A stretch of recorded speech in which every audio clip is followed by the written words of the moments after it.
Iran में सत्ता परिवर्तन भारत के लिए मौका या बड़ा खतरा। ईरान जल रहा है, सड़कों पर विद्रोह है और सवाल सिर्फ इतना नहीं कि खामेनाई सरकार बचेगी या गिरेगी। सवाल यह है कि अगर ईरान में सत्ता बदली तो भारत जीतेगा या हारेगा।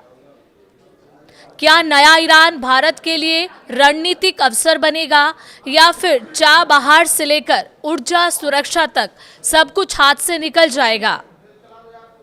ईरान की सड़कों पर आज सिर्फ विरोध नहीं बल्कि खुला विद्रोह दिख रहा है। दिसंबर में महंगाई और आर्थिक बदहाली के खिलाफ शुरू हुआ आंदोलन अब इस्लामी गणराज्य को उखाड़ फेंकने की मांग कर रहा है।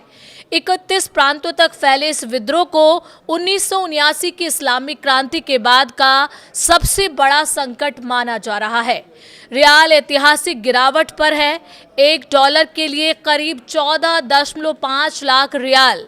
महंगाई दर 42% तक पहुंच चुकी है। सरकार ने इंटरनेट और फोन सेवाएं बंद कर दी हैं, लेकिन आंदोलनकारियों ने सैटेलाइट कनेक्टिविटी से मोर्चा संभाल लिया है। मानवाधिकार संगठनों के मुताबिक अब तक 2000 से ज्यादा मौतें हो चुकी हैं। अब सवाल ये कि अगर ईरान बदला तो दुनिया कैसे बदलेगी। ईरान का संकट सिर्फ घरेलू नहीं है, इसका असर पूरे मिडिल ईस्ट और ग्लोबल इकोनॉमी पर पड़ेगा। अगर ईरान अस्थिर होता है और होर्मुज़ जल डमरू मध्य बाधित होता है तो दुनिया के तेल सप्लाई का बड़ा हिस्सा खतरे में पड़ जाएगा। ब्रेंट क्रूड के $60 से ऊपर जाने की आशंका है, जिसका सीधा असर भारत की महंगाई पर पड़ेगा। ईरान के प्रॉक्सी हिजबुल्लाह हमास पहले से कमजोर हैं। सत्ता परिवर्तन हुआ तो पूरा क्षेत्रीय संतुलन बदलेगा। अमेरिका और ट्रंप प्रशासन सख्त हैं, प्रतिबंध और बढ़ेंगे। रूस और चीन समर्थन जरूर देंगे, लेकिन यूक्रेन युद्ध ने रूस के हाथ बांध रखे हैं। अब भारत की बात। भारत के लिए सबसे बड़ा दाव है चाबहार। भारत और ईरान का रिश्ता सिर्फ कूटनीतिक नहीं रणनीतिक रहा है। चाबहार बंदरगाह इसका सबसे बड़ा उदाहरण है।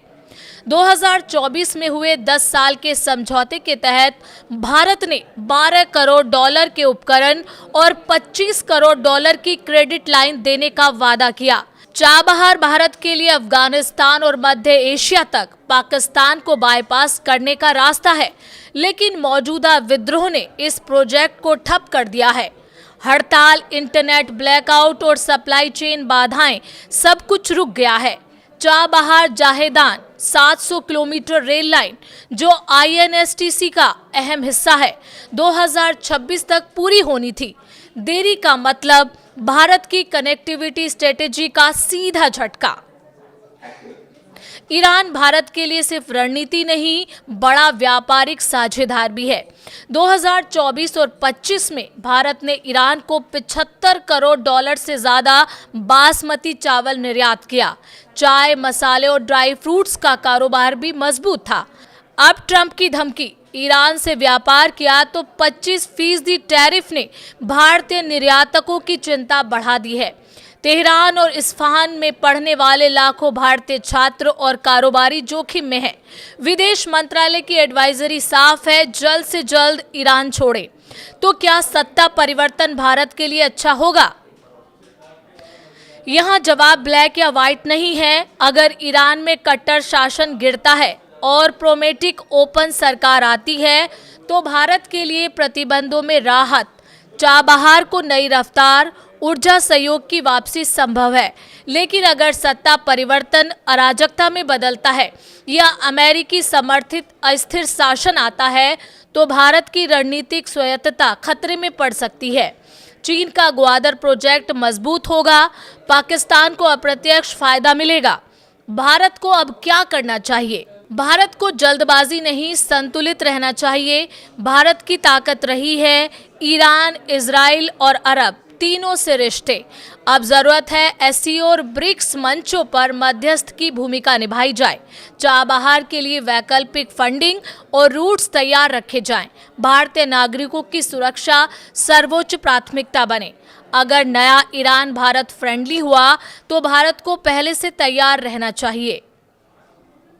ईरान में सत्ता परिवर्तन भारत के लिए खतरा भी हो सकता है और मौका भी। फर्क सिर्फ इस बात से पड़ेगा कि भारत कितना सतर्क, कितना तैयार और कितना संतुलित रहता है। तो आपको क्या लगता है कि ईरान के इस संकट का भारत पर क्या असर पड़ेगा? ये भारत के लिए पॉजिटिव है या फिर नेगेटिव? आप अपनी राय कमेंट बॉक्स में दे सकते हैं।